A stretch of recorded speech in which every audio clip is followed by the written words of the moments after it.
Hello, in front of me I've got RAZER Raiju V3 Pro. In this video I'll show you how to adjust D-pad double press function.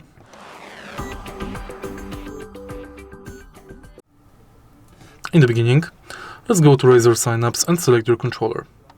Right here we've got Dpad SOCD settings. Thanks to SOCD, you can select what happens when you press and hold two opposite directions at the same time.